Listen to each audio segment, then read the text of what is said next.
आए बहन प्रवीण हमारे साथ है। अब मुझे समझ आ गई है अरेब की गवाही है। चले पहले मैं बता दूं कि गवाही क्या थी कि अब अभी देख गई ये गवाही आपने। पहले ये छत से गिरा, बच गया, गवाही नहीं दी, और थोड़े दिन पहला फिर देख गया।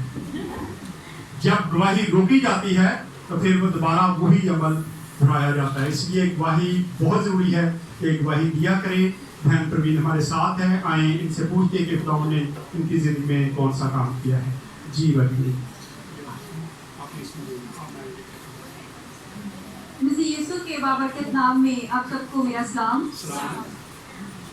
मेरी गवाही कुछ इस तरह है कि मेरा बेटा ये छत से गिर गया था, तो पिछले संडे मैंने कहा कि मैं गवाही दूँ, लेकिन मैंने उस गवाही को दबाया, मैंने उस गवाही को नहीं दिया। फिर मैंने खुद को कहा कि मैं गवाही को शेयर करती हूँ, लेकिन मैंने नहीं किया।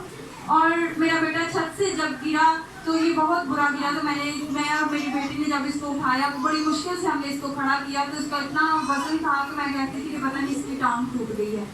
लेकिन खुदावंद का शुक्र है कि इसकी हड्डी तक भी किसी को खराश नहीं आई थी। लेकिन कल परसों मैं ड्यूटी पे गई थी, तो आते ही मुझे अजीत ने बताया कि आंटी अरे ये छत से गिर गया। मैं कह नहीं वो तो बहुत दिन पहले की बात है, मुझे तो नहीं पता। कहता नहीं वो आज फिर छत से गिरा है।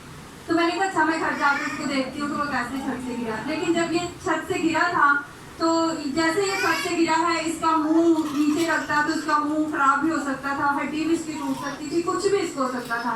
लेकिन इसकी टांग पे थोड़ी सी खराश आई है। मेरे खुदावंद ने अपना हाथ बढ़ाकर मेरे बेटे को बचाया है। मैं अपने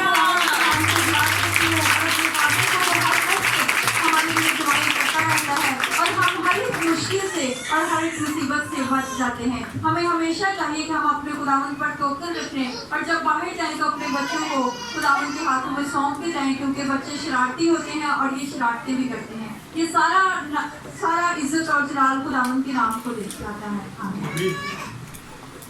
सुना आपने क्या हुआ था? पहले गिरा, गवाही रोकी, और फिर कल या परसों फिर दोबारा से गिर गया।